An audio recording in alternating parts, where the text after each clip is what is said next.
Muito bem, meus amigos, nós estamos aqui dando continuidade ao estudo dos princípios implícitos do direito administrativo e deixando de lado a motivação. Agora, pessoal, não a motivação para os estudos, né? Motivação para os estudos, ela pode até faltar, mas a disciplina nunca falha, não é verdade? Mas deixando de lado o princípio da motivação, vamos aqui com o princípio da especialidade, tá? Esse princípio da especialidade, ele é muito importante, ele é muito falado quando se estuda organização administrativa do Estado. Quando nós formos estudar de que modo o Estado se estrutura, né, cria estruturas para prestar, para desempenhar as atividades administrativas, nós falaremos bastante no princípio da especialidade.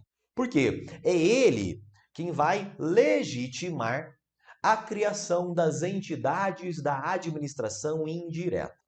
Legal? Então, olha só, meus amigos, quando a União, tá? Quando a União, por exemplo, ela decide criar uma outra pessoa chamada INSS para conceder e analisar ali benefícios previdenciários, ela criou aquele INSS, ela criou aquela pessoa, aquela entidade por razões de especialização. Legal? Quando a União decide, por exemplo, autorizar a criação da Petrobras para a exploração lá do petróleo, derivados do petróleo, ela está fazendo aquilo, né, justamente por força do princípio da especialidade. Por quê? Qual que é a ideia por trás do princípio da especialidade?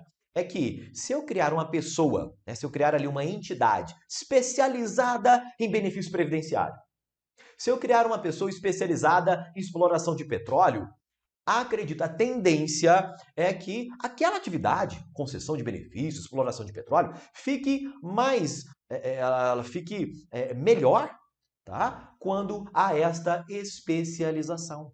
Tá? Ficaria melhor se a União fizesse tudo, né? Imagina só, tivesse ali uma união muito grande, tá? Uma pessoa muito grande, e ela faria tudo. Seria muito mais difícil de gerenciar, muito mais difícil de controlar, né? Todas essas atividades sendo realizadas dentro de uma mesma pessoa. Então, para que ocorra ali uma melhor prestação dos serviços públicos, para atender ao princípio da eficiência, por exemplo, é que são criadas entidades que se especializam em determinadas tarefas. Bacana? Então, os exemplos, né, são todos estes de criação de entidades da administração indireta. É o princípio da especialidade, amigos, que vai fundamentar a chamada descentralização administrativa. Percebam que para que isso ocorra, será necessária uma lei. Tá legal? A lei, ora, cria uma nova pessoa, né, que é o que ocorre, por exemplo, em relação ao INSS, né, surgiu lá uma lei que criou o INSS. Ora, a lei autoriza a instituição de uma nova pessoa, né, que é o que foi que é o que ocorreu em relação à Petrobras, tá? Então, é nisso que vai consistir o princípio da especialidade, né? São entidades, são pessoas, são criadas especificamente para um determinado objeto, para uma determinada atividade. Olha só, pessoal, tem um pequeno detalhe aqui que já foi cobrado em provas e é importante nós comentarmos com vocês. É o seguinte: a razão de existir, a finalidade daquela entidade, tá? Os seus objetivos, eles estão previstos em lei. Tá legal? Então, esta lei aqui, amigos, que cria, que autoriza a instituição de determinada entidade da administração direta, ela vai dizer para que serve aquela entidade. Vai dizer, olha, o INSS é para exame para concessão de benefícios previdenciários. Vai dizer, olha, o Banco do Brasil é uma sociedade de economia mista que será criada para atuar lá no mercado financeiro. Tá? Então a lei já vai dizer para que serve, qual que é a finalidade, os objetivos, a razão de ser daquela entidade. E galera, os dirigentes desta entidade, os dirigentes do INSS, né, da Petrobras, do Banco do Brasil, eles não podem dispor sobre esses objetivos, sobre a razão de ser daquela entidade. Por quê? Porque eles se submetem ao princípio da indisponibilidade do interesse público, eles não podem dispor sobre aquele assunto. Tá legal? A atuação daquela entidade, ela está presa ao princípio da especialidade, àquele assunto específico para o qual a entidade foi criada. Então, vou dar um exemplo esdrúxulo aqui, mas vou exagerar, tá? Mas apenas para que você perceba. A Petrobras, ela foi criada, né, para exploração de petróleo, derivados de petróleo. Muito bem.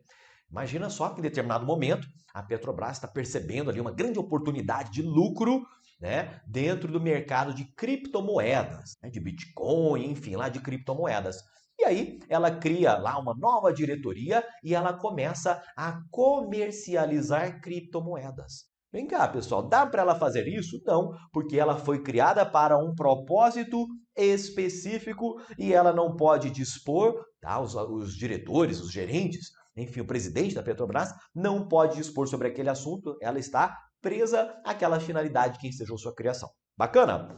Vamos aqui adiante, vamos falar aqui do princípio da tutela, também chamado de princípio de controle. Olha só, vou chamar uma tela em branco, porque nós vimos no princípio anterior, no princípio da especialidade, que o que ocorre? O que ocorre? A administração direta, por exemplo, a União, ela cria entidades, belezinha? Ela cria entidades da administração indireta para desempenhar um propósito específico, o princípio da especialidade. Então ela cria lá, por exemplo, vamos imaginar aqui, nós já falamos do INSS, né? Ela cria, por exemplo, o IBAMA, que é uma autarquia lá da área do meio ambiente, cria lá o ICMBio, belezinha? Então são entidades que são criadas, né, a partir da descentralização para atuar ali em situações, né, em temas específicos. Agora, o que vai ocorrer, pessoal? Essas entidades aqui que são criadas pela descentralização, por força da especialidade, elas têm a sua autonomia, beleza? Elas têm a sua autonomia, né, para se administrar, para se gerenciar, elas têm uma certa autonomia financeira também, tá? Mas elas não são totalmente livres para sair fazendo o que elas bem entenderem. Por quê? Porque existe um vínculo, tá legal? Existe uma amarra, uma relação jurídica entre cada uma dessas entidades e a administração direta e o ente federativo. Então, por exemplo, pessoal, olha só, quando eu penso aqui, ó, no IBAMA e no ICMBio, nós vamos perceber que existe lá o Ministério do Meio Ambiente, é um órgão público lá dentro da União, belezinha? Que ele vai sim exercer uma espécie de controle sobre as atividades, né, sobre a atuação do IBAMA e do ICMBio. E esse controle, tá? Essa setinha vermelhinha que está aqui, ó, entre a administração direta e cada uma das entidades da administração direta, essa setinha aqui, é nela que consiste o princípio da tutela, tá legal? Por meio deste vínculo jurídico aqui, tá? Por meio deste vínculo jurídico aqui, que a administração direta vai poder tutelar, controlar alguns aspectos da atuação das entidades da administração indireta. Este controle, amigos, muita atenção, porque se por um lado essas entidades elas não são totalmente livres, por outro, elas não se subordinam à administração direta. O IBAMA, amigos, o ICMBio, eles não estão subordinados ao ministro do Meio Ambiente. Eles não estão subordinados, eles não estão hierarquicamente submetidos à presidência da República. Tá legal? Por quê? Porque esta tutela não é uma relação jurídica de subordinação. Não é o lado de cá manda e o lado de cá obedece. Não é por aí. Tá? É um controle que é realizado nos termos previstos expressamente em lei. Então, é importante a gente trazer aqui os sinônimos, tá? De que modo que essa tutela pode aparecer na hora da prova, tá? E o que não é tutela, né? O que não existe aqui nesse vínculo específico. Então, essa tutela, que a administração direta exerce sobre as entidades da administração indireta, é chamado também de controle por vinculação. Belezinha? E na esfera federal, essa tutela também é chamada de supervisão ministerial. Belezinha? Outro nome que pode aparecer na sua prova, né, já entrando aqui dentro do IBAMA, é o controle finalístico. Legal? Então, a tutela não é um controle por vinculação, desculpa, não é um controle por subordinação, não é um controle por hierarquia, é um controle por mera vinculação. É um controle finalístico. Daldi, como assim controle finalístico? Pessoal, esse controle aqui, ele depende de lei. Se não ver, se a lei, né, não trouxer especificamente quais são os mecanismos de controle da direta sobre a indireta, tá, fica muito enfraquecido a tutela, esse controle finalístico, porque ele é dado exatamente pelos contornos da lei. Então, aqui, só para a gente fechar, percebam como a tutela ela acaba complementando o princípio da especialidade que nós comentamos anteriormente. Essa entidade ela foi criada por um propósito específico, especialidade, e ela precisa agir sempre buscando alcançar aquele propósito que a lei lhe atribuiu.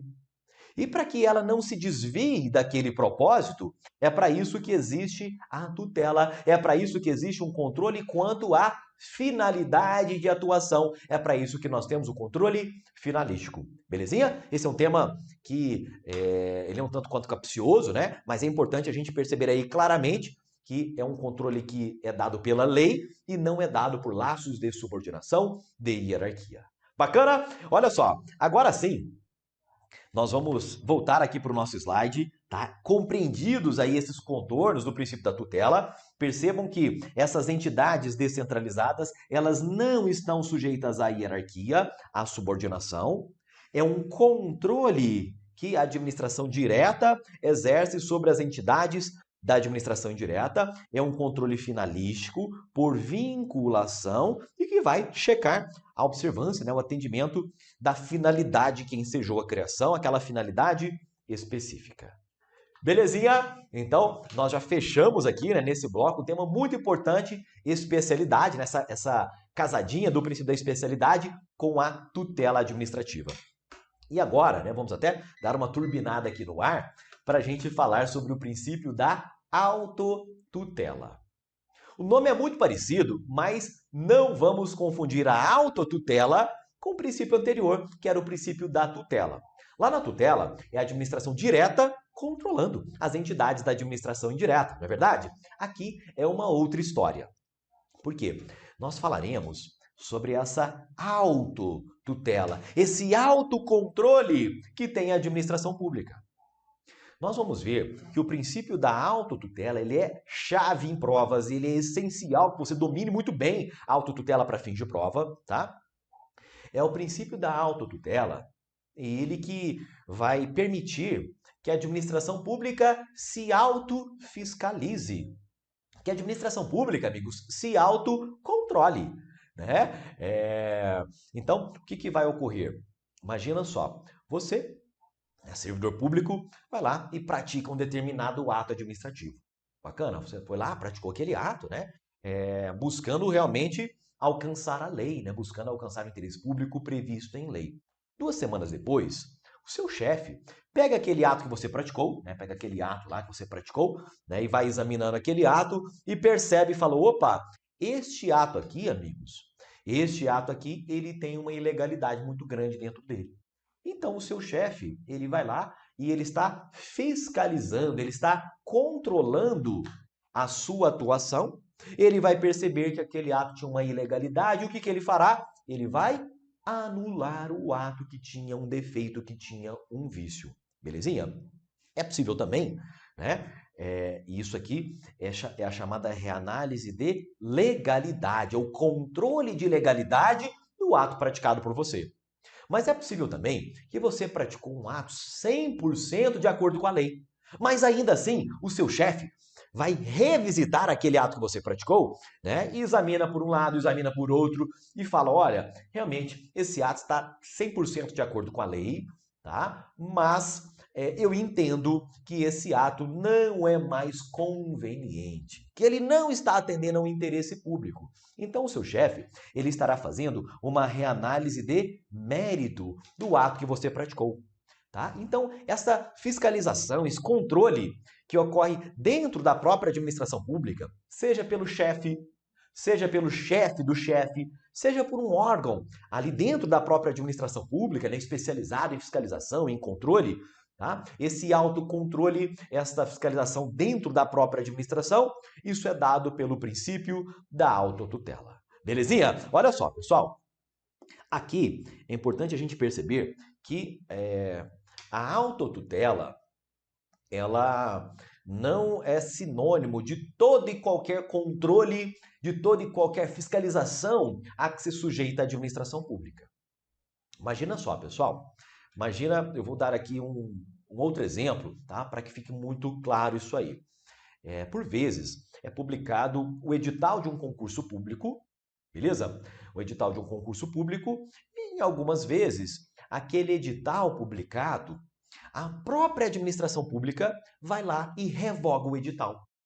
Então imagina só, saiu lá um concurso para uma polícia civil, tá? Um concurso para a polícia civil de um determinado estado, saiu hoje o edital. A própria Polícia Civil, na semana seguinte, ela reexamina aquele edital e decide revogar aquele edital. Por que ela revogou? Por força do princípio da autotutela. Ela está reavaliando aquele edital publicado, a realização daquele concurso. Agora, diferentemente, é quando o concurso é anulado por força de uma determinação do Poder Judiciário. Tá? Olha só, quando é o judiciário controlando aquele concurso, controlando a atuação administrativa, tá? Aí já não é mais esse autocontrole. É alguém de fora da administração pública controlando ela. Tá? É um controle de fora, é um controle externo. E a autotutela, amigos, é um controle interno, é um controle da própria administração. Aqui é importante a gente perceber que a autotutela, ela permite esse controle tanto quanto a legalidade do ato, né, se ele está ou não de acordo com a lei, mas também com relação ao mérito do ato administrativo, né, se ele atende ao interesse público, se ele é oportuno, se ele é realmente conveniente. Belezinha? Outra característica da autotutela, que acaba diferenciando ela do controle judicial, é que a autotutela ela pode ocorrer tanto mediante provocação, tá? Chega lá um cidadão, né, e apresenta uma denúncia, chega lá um cidadão e cobra da administração pública uma providência, mas também pode ocorrer de ofício, como naquela hipótese do seu chefe, né, fiscalizando e revendo o ato que você praticou. Legal? Vejam que a autotutela, ela não depende de uma decisão judicial, tá? Então, a Polícia Civil ela pode revogar o edital, mesmo se não houver nenhum processo na Justiça discutindo o edital daquele concurso público. Agora, é importante a gente perceber também que a autotutela também, ela não elimina o controle judicial. Tá? Então, não é porque a administração pública já está revendo um ato, já está revendo ali um concurso, um processo, que o Poder Judiciário não pode fiscalizar, não pode controlar aquilo. Tá? O detalhe é que o controle realizado pelo Judiciário é um controle que depende de provocação, tá? Somente se alguém for lá, né, bater na porta do juiz é que realmente surgirá um processo, um controle judicial, e também o controle judicial ele é restrito quanto a aspectos de legalidade, ao passo que a autotutela pode se dar tanto mediante provocação como de ofício, e tanto em relação à legalidade como também do mérito. Tá legal? Outro detalhe, né, até isso aqui é importante a gente lembrar, que esta certa independência, tá, entre a autotutela, entre o controle administrativo e o controle judicial, isso aqui decorre do sistema de jurisdição única. Tá? Então, no Brasil, nós não temos ali, né, o poder judiciário, tá, e a justiça administrativa, vamos dizer assim. Tá? Mesmo nessas situações em que o poder público está se autocontrolando, se autofiscalizando, mesmo assim o judiciário tem competência, o judiciário pode agir sobre aquelas situações. Belezinha? Olha só, aqui eu vou só fazer uma pequena provocação, na sequência a gente vai detalhar um pouco mais. O exercício da autotutela, né, desse autocontrole, ele não é ilimitado. a administração pública, ela se sujeita a alguns limites quando ela for se autocontrolar, a for se autofiscalizar, tá? Porque existe o princípio da segurança jurídica, que nós vamos ver mais adiante, né, que ele vai buscar trazer ali uma certa estabilidade para as relações jurídicas. Legal? Então existem situações em que o ato foi praticado há muitos anos, em que a administração não poderia anular aquele ato hoje em dia, por força justamente do princípio da segurança jurídica, né? Como se fosse um embate, de um lado a autotutela, do outro lado a segurança jurídica, e em algumas situações vai prevalecer a segurança jurídica. Beleza? Finalmente, olha só, pessoal, se o desfazimento de um ato administrativo, né, se o exercício da autotutela puder afetar um particular, né, a esfera de direitos de um particular, será necessário, amigos, oportunizar o contraditório e ampla defesa a eles. E para a gente fechar aqui a autotutela, olha só, nós temos a súmula 473 do Supremo, que materializa o princípio da autotutela, né? Essa súmula ela acabou sendo replicada, né, em várias leis, como por exemplo lá no artigo 54 da Lei 9784, né? Então essa súmula 473 vai dizer o seguinte: a administração ela pode anular seus próprios atos quando eivados de vícios que os tornem ilegais, porque deles não se originam direitos, mas também ela pode revogar os seus próprios atos por motivos de conveniência ou oportunidade, respeitados os direitos adquiridos e ressalvada em todos os casos a apreciação judicial. Bacana? Aqui, pessoal, não é o nosso objetivo aqui realmente aprofundar, né, nas diferenças entre controle de legalidade, controle de mérito, anulação e revogação, mas eu vou deixar aqui na tela, tá, para vocês essas diferenças entre a situação em que eu retiro um ato, eu vou retirar um ato do mundo jurídico porque ele será anulado, das situações em que eu retiro o ato do mundo jurídico por força de uma mera revogação, tá? Na anulação o ato é retirado porque ele tem um defeito, uma desconformidade com a lei. Na revogação, por outro lado, o ato ele está 100% de acordo com a lei. Legal? Mas ele apresenta ali uma inconveniência, uma inoportunidade que levará à sua extinção. Belezinha? Na anulação, amigos, eu estou aqui diante do controle de legalidade, ao passo que a revogação resulta do controle de mérito, tá? Lembrando que podem anular atos administrativos, tanto a própria administração pública, no exercício da autotutela, que estamos falando, mas também o judiciário, né? Pode determinar ali a anulação de um ato quando ele estiver exercendo a sua função típica. Belezinha? Por outro lado, tratando-se de revogação, aqui é só autotutela, é somente pela própria administração pública, é somente por esse controle interno administrativo e não pelo controle externo judicial. Bacana? Seguindo adiante, amigos, nós vamos vamos encerrar esse bloco e no próximo bloco nós já retomamos com mais princípios implícitos.